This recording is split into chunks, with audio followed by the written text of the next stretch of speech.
Hello, I'm Rick with Stellar Living, and this is Ecclesiastes Chapter 2, verses 1 through 15. So I want to thank everybody for joining me today as we study Chapter 2 of Ecclesiastes. Now, before we get started, I do want to mention that there's no need for you to read along with your Bible. I do have the scriptures included in the video, so you can just read along from there, or if you feel comfortable, you can grab your Bible. But I do want to mention that I will be going through these scriptures pretty fast. So let's get started in Ecclesiastes chapter 2. Verse 1 reads this way: I said to myself, come now, I will test you with pleasure. So enjoy yourself, and behold, it too was futility. If we look back to chapter 1, Solomon explored the futility of wisdom. As we begin chapter 2, Solomon is beginning to pursue physical pleasure. He doesn't want to waste any time in sharing his conclusion as he ends the verse saying, behold, it too is futility. Verse 2 reads this way: I said of laughter, it is madness, and of pleasure, what does it accomplish?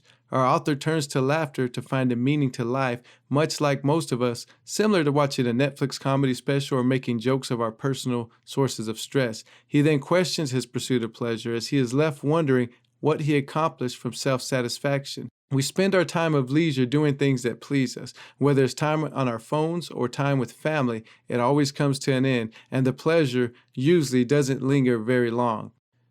Verse 3, I explored with my mind how to stimulate my body with wine while my mind was guiding me wisely, and how to take a hold of folly, until I could see what good there is for the sons of men to do under heaven the few years of their lives. Now Solomon is searching for meaning by drinking wine. He mentioned his mind is guiding him wisely. Although he is indulging in wine, he is not drinking to the point of going overboard. It's almost a controlled experiment. He's also considering what he calls folly to see what good is in these things. If we look at the word folly, it means lack of good sense or foolishness. Speaking in biblical terms, it refers to someone who lacks respect or fear of God. At the end of verse 3, our author speaks on how short life is. For me, this really put it into perspective of how dire Solomon's search for the meaning of life must have been to him.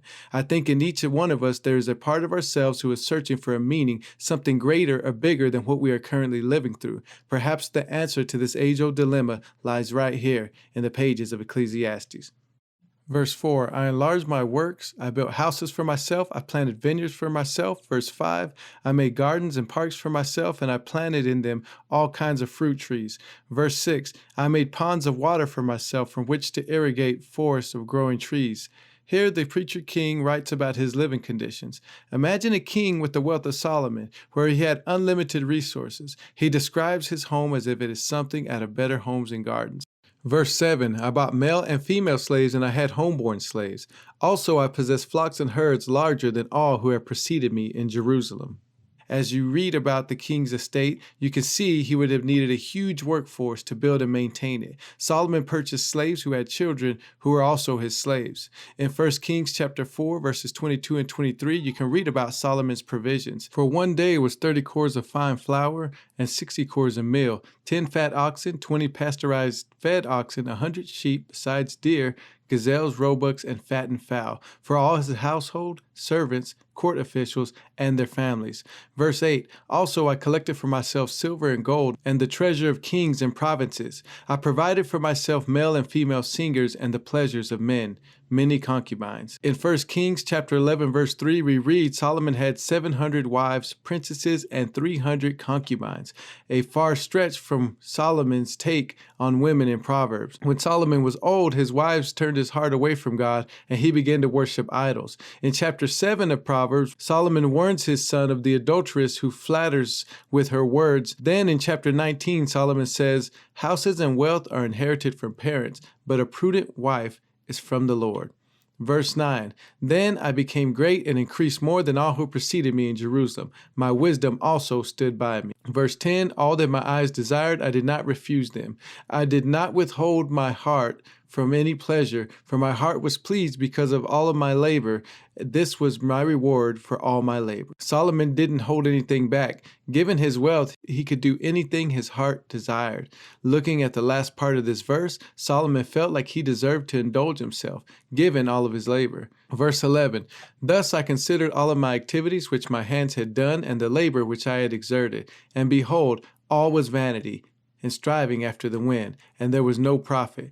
While reflecting on his experiences, our author comes to the conclusion that everything was in vain. He compares his endeavors to striving after the wind. If we refer back to chapter 1, the wind is said to blow towards the south, then turning towards the north, eventually returning to the beginning of its course. Even in life, sometimes we find ourselves living the same situations over and over. As our life takes on a circular course, we must consider changing our actions or behaviors to straighten our path. Verse 12, so I turn to consider wisdom, madness, and folly. For what will the man do who will come after the king except what has already been done? This verse should sound familiar. In chapter 1, verse 17, the preacher writes, and I set my mind to know wisdom and to know madness and folly. Now our author is revisiting wisdom and folly. Sometimes when something is missing in life, we go back to the place we feel it should be. Verse 13, and I saw that wisdom excels folly as light exceeds darkness.